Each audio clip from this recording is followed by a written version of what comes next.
여러분이 자신에 대한 더 높은 관념을 갖도록 분기시키는 것이 저의 목적이고 이 관념을 이룰 수 있도록 그 방법을 아주 명확하게 설명하겠습니다.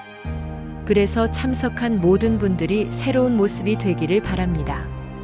용기를 잃어 좌절 상태에 있는 사람들은 위대한 원리들의 영감을 필요로 하고 있습니다. 꺼져가고 있는 상상력을 다시 타오르게 하고 잠자는 영을 다시 깨우는 영감의 목소리와 이야기를 나누고자 한다면 다시 첫 번째 원리로 돌아가야 합니다. 또다시 저는 반복합니다. 새로운 삶을 살기 위해서 우리가 해야 할 일은 우리 자신을 새롭게 하는 겁니다.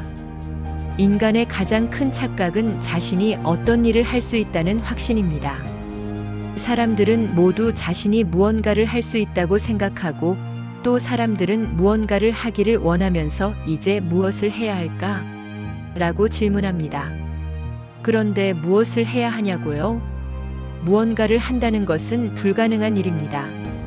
단지 무엇인가가 되어야만 합니다. 우리는 스스로 아무것도 하지 않는다라는 명제를 받아들이기에는 무리란 것을 압니다. 진리란 항상 우리가 받아들이기 힘든 것이어서 이건 역시 받아들이기 힘들 겁니다. 하지만 실제로 그 누구도 그 어떤 일도 할 수 없습니다. 모든 것들은 생겨납니다. 그저 인간에게 닥칩니다. 그 모든 것은 그에게 이루어집니다. 아니, 그로부터 생겨납니다. 비가 갑자기 내리듯이 그 일들은 일어납니다. 더 높은 곳으로 올라갈 때 기온이 변화되는 것처럼 말이죠. 이것들은 우리 모두가 깊이 생각해 봐야 할 과제입니다. 영혼의 더 높은 곳에서 우리는 우리 자신에 대한 어떤 관념을 지니고 있습니까? 모든 것들은 자신에 대한 마음 태도에 달렸습니다. 그래서 내 안에서 현실이라고 주장하지 않는다면 그것은 내 세상 안에서 모습을 드러내지 않습니다. 나의 내면 깊은 곳 안에서 재조정 과정이 생겨야만 나의 표면에서도 그에 따른 변화가 일어납니다. 그 내면의 재조정을 일으키게 하는 것이 바로 나에 대한 관념을 바꾸는 거고 반드시 변화시켜야만 합니다. 인간의 내면에는 가장 궁극적인 깊은 의식 상태가 있고 우리가 그 깊은 상태로 들어갈 수 있느냐는 단지 그것을 인식하느냐의 문제이기 때문에 우리는 이론상 더 깊은 의식 상태로 그리고 더 깊은 의식 상태로 들어가는 것이 가능합니다. 그렇기에 우리의 죽음과 부활 역시 무한하게 계속될 수 있습니다. 생명은 우리가 죽은 후 다시 태어날 것을 요구하고 있습니다. 물론 육체의 죽음이 아닌 정신 안에서 과거의 내가 죽고 새로운 사람이 되는 것을 말합니다. 이런 정신적 부활로 육신 역시 새로운 모습이 나타나게 됩니다. 이 정신적 부활에 대한 오래된 격언이 있는데 그것은 신의 의지에 내맡김입니다. 저는 이 격언보다 더 위대한 것을 알지 못합니다.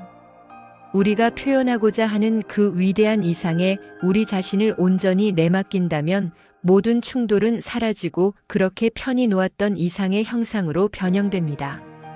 성경에는 예복이 없는 남자가 솜씨 좋게 사람들을 속이고 왕국에 들어간 이야기가 있습니다. 그는 자기가 바깥에서 하는 일을 내면적으로는 믿지 않았습니다. 그는 외적으로는 선하고 착하고 자비로운 듯 보이면서 아주 바른 말씨를 사용하지만 내면은 그렇지 않았습니다. 하지만 그보다 더 높은 인식을 지닌 강한 빛 안으로 들어오자 더 이상 속일 수 없게 됩니다. 이 이야기에서 예복이란 하빌에 대한 욕망을 나타내는데 성경에서는 그가 예복이 없다고 말한 것은 그는 자신이 가르치는 것과 하나 되고자 하는 욕구가 없다는 것을 말합니다. 심지어 그것이 진리라는 것을 안다고 하더라도 합일하고자 하는 욕구가 없습니다. 따라서 그는 예복이 없는 겁니다. 우리가 그 진리와 하나가 된다면 우리는 과거의 본성을 내려놓고 우리 마음의 정신 안에서 새롭게 될 겁니다. 진리는 거짓된 귀족의 옷을 벗겨낼 것이고 선함의 고귀한 성품에 의해 정복되고 통제될 겁니다.